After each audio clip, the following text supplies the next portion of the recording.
The Western Regional, Madam Speaker, covers and attends to the entire Cayo district. A portion of it is covered by the hospital that our colleague here has in San Ignacio.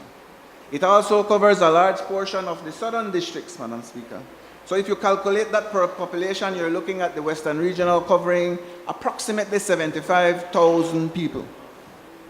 That means, Madam Speaker, based on the statistics that we have, you should, this is what the statistics are telling us, you should have, for the 75,000 people, at least 56 doctors on staff at the Western Regional Hospital. This is far from the reality, Madam Speaker. We have less than 25% of that number indicated in the statistics for the Western Regional. That is a fact. This is the reason, Madam Speaker, that the doctors at the Western Regional are attending to 75 patients per average a day. And I know this, Madam Speaker, because we have personally done a survey of the Western Regional to be able to gather these data from people that work there. The recommended, Madam Speaker, is a doctor should see approximately 20 people per day maximum. Some people stretch it out to maybe 25. Why do they say this, Madam Speaker? Because when a medical professional sees 75 persons a day, it means that the risk of human error is elevated considerably.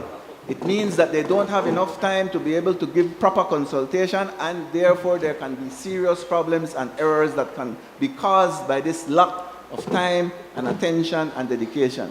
The doctors basically become tired and they can't function. They're human beings at the end of the day, and they're overworked.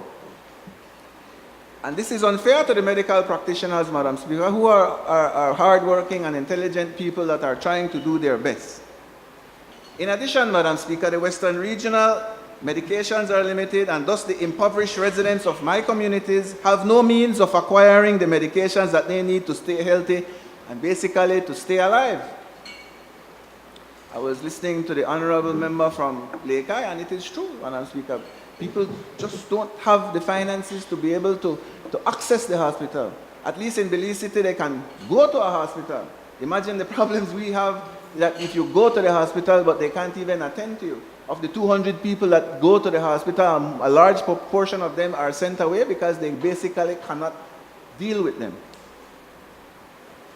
And not only that, Madam Speaker, there is no medication, so these impoverished villagers go to the hospital, they get a minimal consultation of maybe 3 minutes, 5 minutes, and then they're telling them that there is no medication, so they have to find a way to go buy the medication in the private sector, Madam Speaker. Now, can you imagine a villager that basically has no means of employment?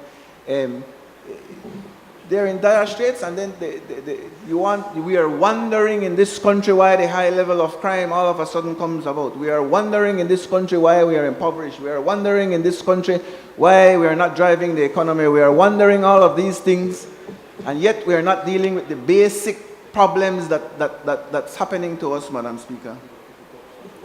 We in this house do not have that problem though, Madam Speaker. The Prime Minister is a clear example. All of us here, on both sides of the aisle, including yourself, Madam Speaker, we are blessed. We are blessed because the people of Belize vote us in. They pay our salaries, which enables us to put a contribution for our insurance coverage. And why do they do that, Madam Speaker? The Belizean people elect us and pay us so that we can be healthy, so that we can think, so that we can be able to provide answers to the problems that they have. But the reality is we are not doing that, Madam Speaker, when it pertains to the health services that they deserve. So I consider myself blessed, Madam Speaker, and I think all of us in here should consider ourselves blessed. The Prime Minister has recently gotten the best treatment in the world in Cuba. And I would like a lot of my residents in Cayo South to be able to have the same opportunity. But it's not there. And that is why I am raising this issue, Madam Speaker, because in our communities it is a matter of life and death. It is not just a matter of a lead flu, the barrio. In Cayo South, Madam Speaker, I believe that an analysis of the physical infrastructure has to be done in each of the 13 villages to determine which village has, which village doesn't have, what's the level of infrastructure, and to be able to come up with a proposal, Madam Speaker,